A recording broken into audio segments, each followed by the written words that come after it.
So, Manchester United, Ten Hag, should he stay or should he go? Let's get into it. Hello, welcome to On Me Head, son. I hope you're all well. If you like what I do here, don't forget to like and share the video, subscribe to the channel and hit the notifications bell for all future videos. So, last night's EFL Cup action, Manchester United lost again, and this time to Newcastle 3-0. And what a disappointing performance it was. But the cries are growing louder and louder for Ten Hag to be sacked. Get rid of him, because it's just not working. But is it all his fault? Is it the players' fault?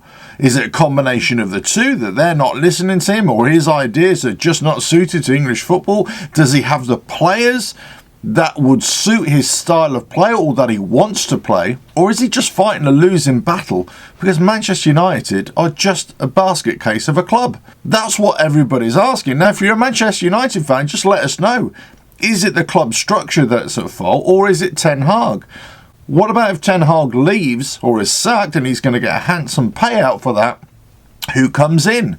Who comes in to replace Ten Hag with the club as it is now? The way it's run, the structure, lack of director of football, lack of hierarchy in the club, lack of interested people in the upper levels of the club that just seem to be not really focused on the development of the club and the improvement of the club, but rather just seem to be happy just to throw money at it, throw money at players, a little bit similar to what Chelsea are doing now, in the hope that somehow they're going to regain those glory days of the Ferguson era.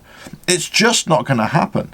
The most successful manager that Manchester United have had since Ferguson was Mourinho, but nobody liked the way he played.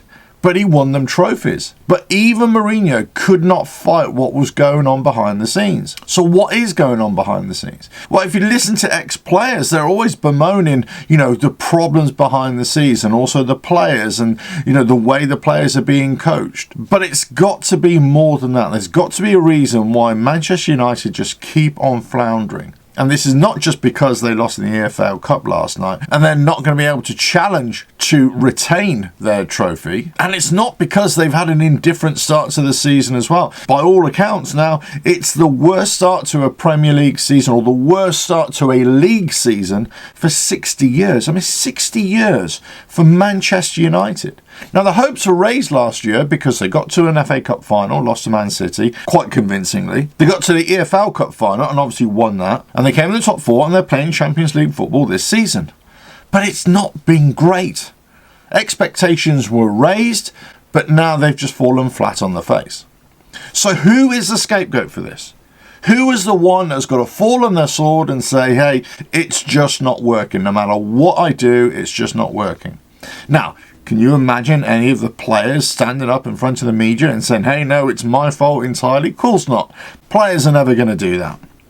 Players are always going to be looking around to possibly blame somebody else. The criticism of Manchester United right now, and certainly from an outsider looking in, is that they lack leadership. They lack a solid spine in the team. They've got too many individuals, possibly too many flair players, and not a backbone in that team, not a spine that will just fight to the bitter end, have the club at heart, have the team at heart, and just do what it takes just to get the job done. And that's what we hope for most teams, right? If you're a supporter of a team, that's what you want. You want a strong backbone, you want a strong spine, you want those hard-working, industrious players in your team, in your squad, that you can rely on to deliver a performance or deliver an application and an attitude. But Manchester United, for the longest time, they've had too many players that just did not fit the bill. Now, it's said that many of the troublesome players have been ousted out of the club.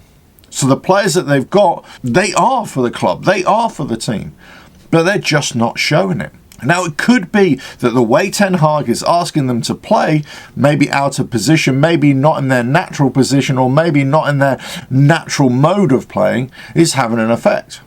So what happens now? Well, Ten Hag goes, let's say. He gets sacked.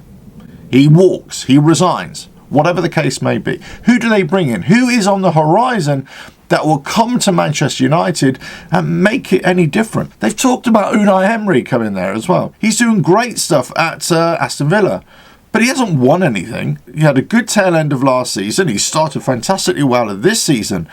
But, we're not saying that he is a Manchester United manager. Look at what happened when he went to Arsenal. It was pretty poor. He went to PSG after Sevilla. You know, that is another thing entirely. PSG are the only team who really should be winning anything in the French league. The money that they've got. So who comes in? Manchester United are a bit of a crossroads here. And, you know, if you're a Manchester United fan, let us know your thoughts in the comments below, what they should be, where they should be. Obviously, if you're a Manchester United fan, you're going to say, hey, Manchester United should be at the top. And with the size and scope of that club, they should be. They should be at the top, or very near the top. They should at least be competitive. They shouldn't get beaten at home 3-0 by Manchester City. Maybe they could lose 1-0. Maybe lose 2-1, but not 3-0. And they shouldn't be totally dominating these games. They shouldn't be having really close fought wins. They shouldn't be winning in the very last minute of extra time against lesser opposition. So there's obviously a problem here. They've had a few wins, but they haven't been glorious wins. They haven't been convincing wins. And they've had too many losses to make this the worst start in 60 years. So is this a player's fault or is this the manager's fault? It would seem that the manager is unable to motivate and structure these players in a way that they can perform at a higher level. He just hasn't found that magic ingredient. So the question now is, how long do the basket case of a club that is Manchester United right now, how long do they give this manager to turn it around? Let's not forget Sir Alex Ferguson. He also had a troubling time when he first started, and then it was that Mark Robins goal that saved his bacon, and obviously went on to bigger and better things, and great things, of course. But how long do they give Ten Hag, especially the amount of money that they've thrown into the club under his management as well? It's a big question to ask. It's a big question for Manchester United fans as well. Now, whilst fans of other clubs might be chuckling into their porridge right now over the plight of Manchester United, you cannot ignore the fact that Manchester United are a big club, are one of the biggest clubs in the world in terms of following, in terms of reputation, in terms of kudos, but they have just not performed on a consistent level for a long, long time. And they need to find that magic ingredient to do that. They need to find a manager who's going to take the club by the scruff of the neck. And they cannot have a manager in there who's like a yes man to the board either, to the ownership either. So the question is there a manager out there who can do that? Is there a manager out there who will be allowed to do that? And is there any hope of any success, any turnaround, whilst the current ownership is in place? The deals they've been trying to do the last few months for the takeover of the club, they've pretty much fallen flat, haven't they? So the ownership is still in place. This disconnection between the ownership and the well-being of the club is obviously evident. It's been evident for Manchester United fans for a long, long time.